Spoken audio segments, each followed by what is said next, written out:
we experienced Universal Studios for the first time. We spent a day there, and we have some thoughts.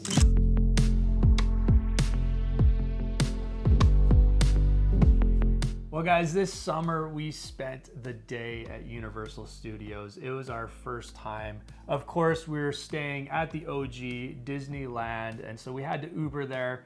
We pre-ordered that Uber. It was an early morning pickup, but we got to Universal Studios just in time to do our early access. We'll talk a little bit more about that in a second. But Lise, what was your first experience walking into kind of that main area, through the gate and then through the park? Yeah, so we spent a half day at Disneyland and felt a little underwhelmed. And that first moment stepping actually up to see the Universal globe with the fountain and then stepping through, it was night and day different. Like, it felt like Universal was fresh, like it had been cared for. It felt very immersive, which I know is part of their hope for you, that you feel immersed in the movies. Now, we did an early access thing. We'll talk about that in a moment, but it meant that we had to walk through the park, and so we had to walk through the different lands. Here is one thing I will say about Universal. They are not as good as Disney at transitions between lands. That was the first thing I noticed. It was very distinct, but you kind of just walked into a land. There was very little transition or thought given to that. I felt like that was where Disney kind of has a little bit more magic on that front. But like you said, yeah, everything looked fresh, it looked clean. We had just the day before spent a half day at Disneyland for the first time in many years. And we'll talk about that in another video. So, subscribe, hit that bell for notifications on that. But we had some thoughts and we were kind of a little underwhelmed, like Lisa said. So walking into Universal, that first moment kind of felt like, oh, this is going to be a really good day. Cool experience. Yeah, so we did choose to add on the early Super Nintendo World Access to our park ticket, which was $20 per person in addition to our ticket, which was about $109 per person. And that allowed us to get into Super Nintendo World, I think it was 30 minutes ahead of everybody else. So it isn't giving you quite as much time as like early access would give you to Disneyland. But it was more than enough time for us. Yeah, so walking into that land was actually quite unbelievable. When you're taking the escalators, if you've ever been to Universal, they got a great escalator system that brings you down to the lower level of the park. And of course, you can see off into the distance out the right-hand side that Nintendo Land. It looks really, really cool from a distance. And then when you walk into that moment, it's actually a pretty surreal moment. They've done a very good job of capturing that Nintendo essence. You feel like you're in the video game.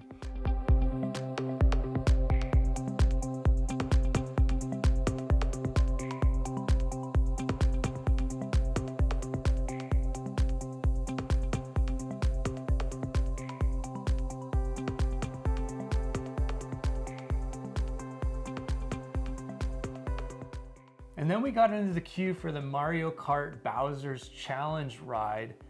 And even with our early access, we waited for just under a half hour, and we were walking the whole time.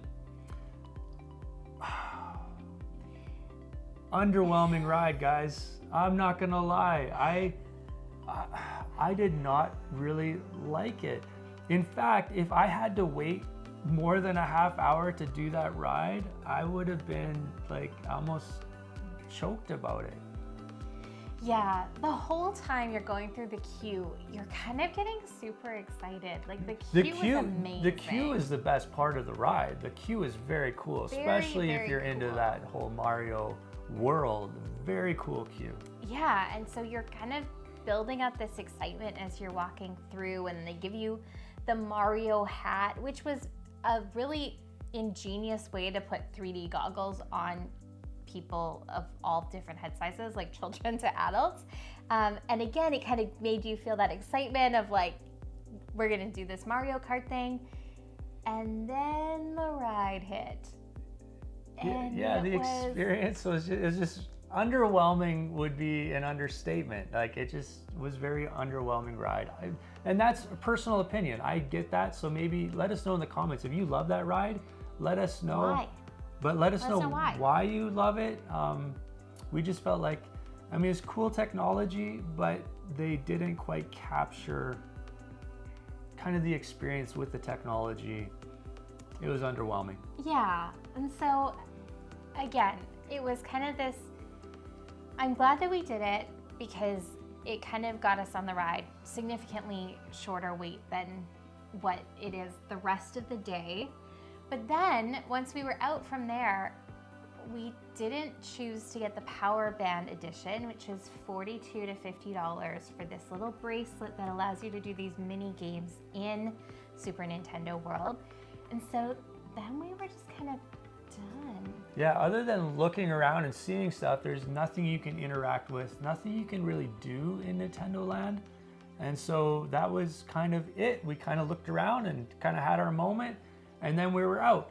Now, this is something that actually worked to our advantage to some degree. Absolutely. Is it cost us $20 for that early access, but then because we had walked through the entire park, when we got out of Nintendo Land, everyone who had now had regular access to the park were rushing to Nintendo Land. We were going the opposite way, and so we started hitting rides with 0 people in the queue. Yeah. And we were able to nail a bunch of rides over and over and over again. So in that way, it was worth that early access. Yeah, so the first one we went to was Revenge of the Mummy. And again, walking through that queue, it is kind of eerie. You're immersed in the whole idea of this movie. There's lockers that you have to lock your stuff up in, and all of these warnings. And I am like a Disney level thrill ride person, so I am freaking out. And then we got on the ride and it was underwhelming. Like, I feel like that might be a little bit the theme of Universal Studios Hollywood. It was fun, it was fine. I just wish that they had maybe had one more drop, or right? Yeah, it felt like it was just missing one more element to just really make it a very well-rounded ride. Again, it was a lot of fun. It was very short. It was very quick. I was very proud of Lisa for jumping on a roller coaster first thing. That's not her thing, so she went for it. But again, it was not, it was okay. It was okay. It was okay. But because, again, everybody was rushing to Super Nintendo World, we were able to do that 3 times in a row. And I think the longest we waited was 10 minutes for that. And then we went over to Jurassic World, the ride, which was fine. It was kind of underwhelming. The technology of it was really neat with just the show scenes were very cool, but they just have that one drop. Otherwise, you're just kind of on a boat ride.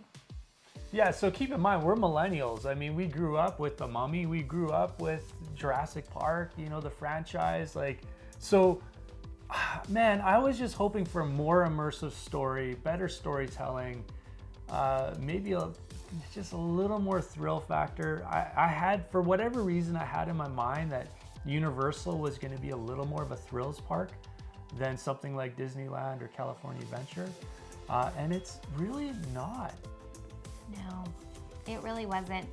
And to kind of exacerbate that, I get motion sick quite easily on simulator rides. So like, even when we're at Disneyland, I don't do Star Tours, I don't do Millennium Falcon unless I have popped some like anti-nausea medication. And Universal is maybe a third of their rides are those kind of simulator rides. And so there were a lot of things that just did kind of not work for our family, it was kind of too bad.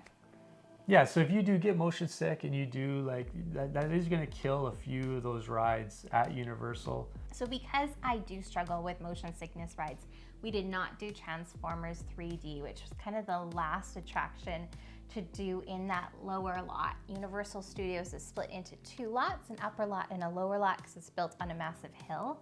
So the last thing that we could access with our Super Nintendo World early access ticket was the studio tour, as long as we rode it before 11 o'clock. So we are kind of ticking off all those main attractions in the lower lot. We decided to head on to the upper lot and cash in our skip the line feature as part of that early access ticket. So if you have not been on the studio tour, the world famous studio tour, it's a commitment. So just heads up. I knew nothing about this ride. I knew nothing about the tour. It feels like a lifetime commitment. It is 60 minutes long, so it is going to be a big. Now, at the top, we had said that we stayed there for a full day. We were there for about 5 hours, and then we were done. So thank goodness we had a ride like the studio tour to fill up an hour of our day. So like Lucas said, it is a commitment, and we hopped in right before 11 o'clock. So we are getting to the height of the sun. Like, it was hot, everybody's getting hungry. It was getting less and less enjoyable as the tour went on. And that is saying nothing about our tour guide or the things that you do in the tour. It is very neat. You are on a working backstage studio lot, and so you are seeing different things that you can recognize from movies and television shows you've been a part of. You also get to see like Jaws and American Psycho. What's the Bates Motel? Bates Motel. I don't do horror movies. Psycho. And you could do all those things. Now, they do kind of, I don't know, I think it's dirty pool Universal Studios Hollywood personally, but they list on the attractions Fast and the Furious, which there is a Fast and the Furious roller coaster that they were building while we were there, but they list Fast and the Furious 3D and King Kong 3D as attractions. Those are both part of the studio tour. And so if you go thinking that there are 3 attractions around these things, no. There's 1 attraction. And those are just components of it. So I'm glad that we went on it. Yeah, it was a lot of fun. It was very informative. It was very cool to see the studio lots for the most part. It was neat to see some of those iconic kind of moments, like the clock tower, for instance, from Back to the Future. Again, another movie that we've grown up with over the years and franchise. The attractions were pretty cool. The way they kind of made that happen in the tram and you're on a ride. So it was actually kind of neat how they did that. It was a lot of fun. Very kind of, like cool special effects. They captured all of that really well. Just the tram ride itself was very long. In fact, when we got to the Bates Motel, you can actually get off of your tram and go do some picture kind of stuff.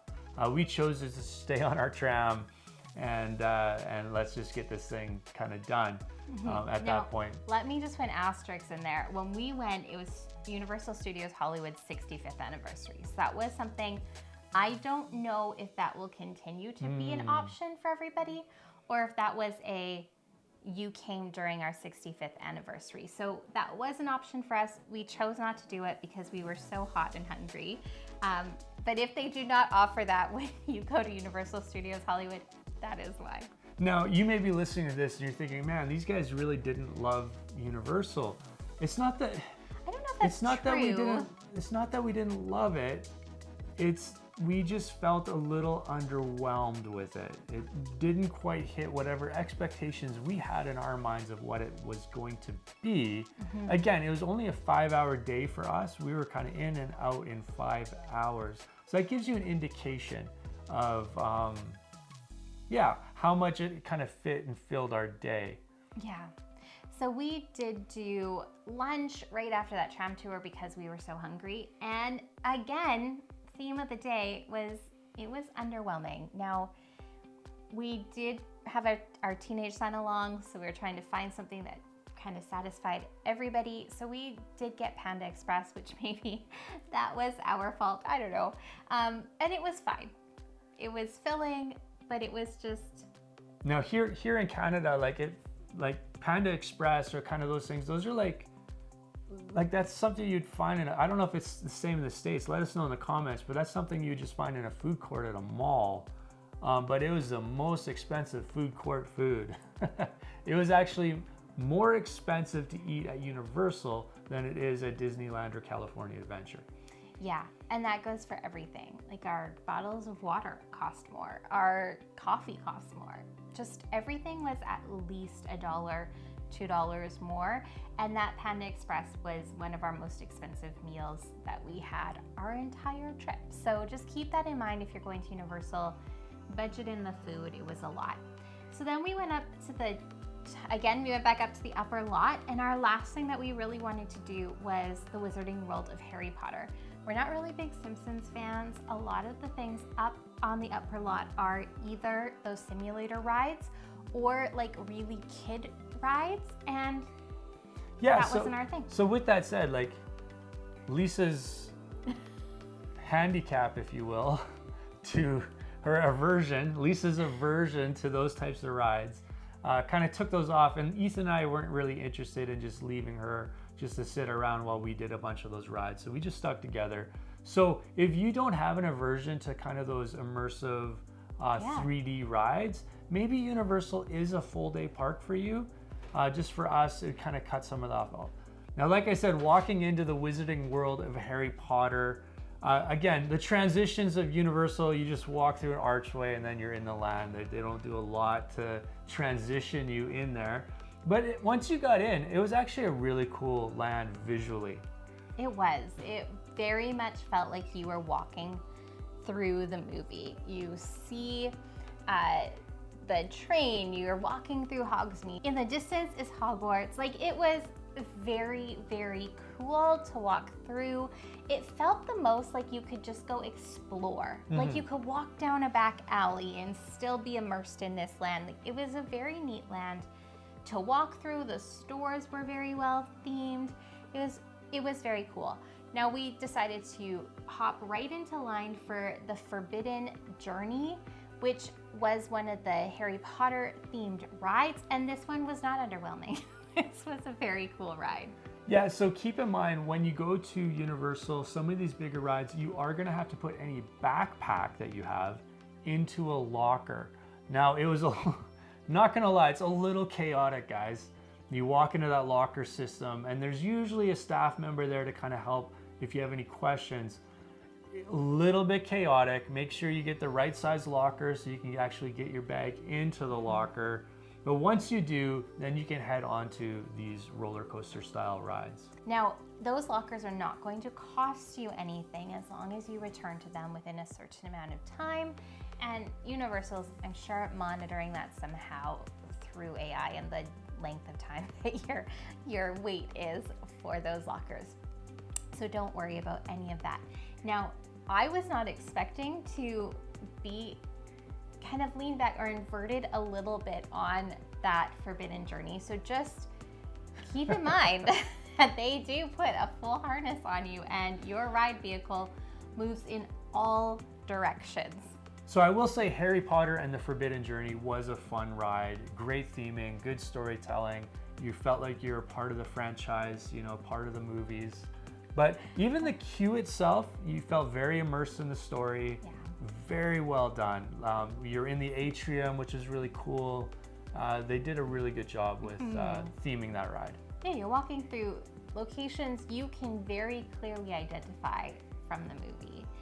Then our very last ride of the day was right across from Harry Potter and the Forbidden Journey, and it picked us right back up into underwhelming, and that was Flight of the Hippogriff. So this queue sucks. Like, let's just be clear. It is not good. We stood in line for just under an hour. They have some fans with some misters, but you're out in the sun, you're out in the open, super underwhelming queue. And then the ride is, guys,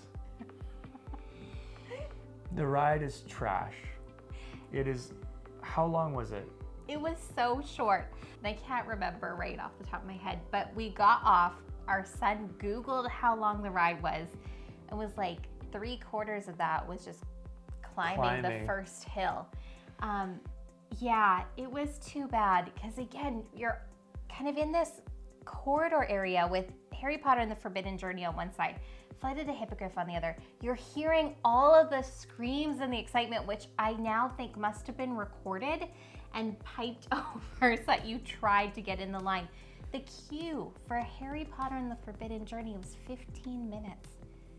Flight of the Hippogriff was like, I think we waited about 48 minutes. Like, and I'm not even exaggerating, guys. If it's a long queue for that ride, go do Harry Potter and the Forbidden Journey multiple times and don't even bother doing that other roller coaster. Underwhelming.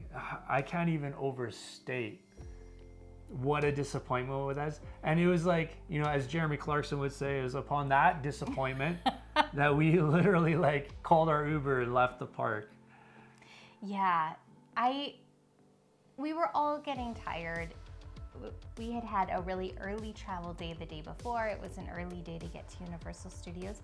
But you're right, if we had had a good experience then, who knows if that would have breathed some life into us to keep going. But instead, we decided we're done with Universal Studios. So we were in our Uber by 2:30 in the afternoon. Now there are some upsells that Universal has to offer. Personally, don't think they're worth it, but those upsells are, and they're expensive upsells. They're expensive, but they would add some time to your day, I'm sure. Perhaps if you had little kids. Or mega fans with you. Mm-hmm. Yeah, so you can get a Power Up Band for Super Nintendo World, and that will allow you to play mini games and collect gold coins like you would in any of the Mario video games. That is gonna run you about $42 US per power band. Now you can share those power bands, but you will have to line up again every time. So you can't have like your whole party line up and then pass the band down the row. They won't let you do that. They'll let you share it, but you have to get back in to the line every time you want to use that power band. And that power band is only good for that one land, just for Nintendo Land, that's it. Yes. Then you can get a wand for the Wizarding World of Harry Potter, and currently those wands are gonna run you around $60 to $100. $60 if you want a generic one, and $100 plus if you want like Hermione Granger's wand, or yeah, like they go up. That's $100, you guys. That's $100 in add-ons for your day, US. But you would then go through and make like things float and move and whatever in the Wizarding World. I felt like Universal was really nickel and diming you the whole time. To have the best experience you could, you needed to spend a lot of extra money. A lot. You needed to spend $100 on top of the increased money for food, on top of the increased money for water.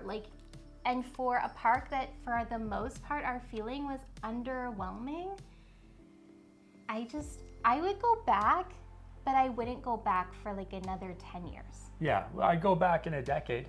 Yeah. To see anything that they've added or if they've done anything kind of to elevate the experience.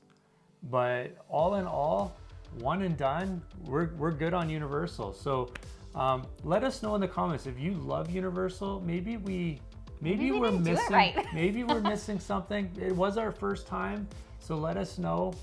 But that was our take on Universal, our full day in Universal, about 5 hours. And unfortunately, I can't overstate this. Unfortunately, that last ride, that Flight of the Hippogriff, just absolutely like left such a bad taste in my mouth for that park. But yeah, we're Maple Mickey, guys. Putting the magic back into your, or maybe taking it out today, out of your vacation. But we'll see you next time.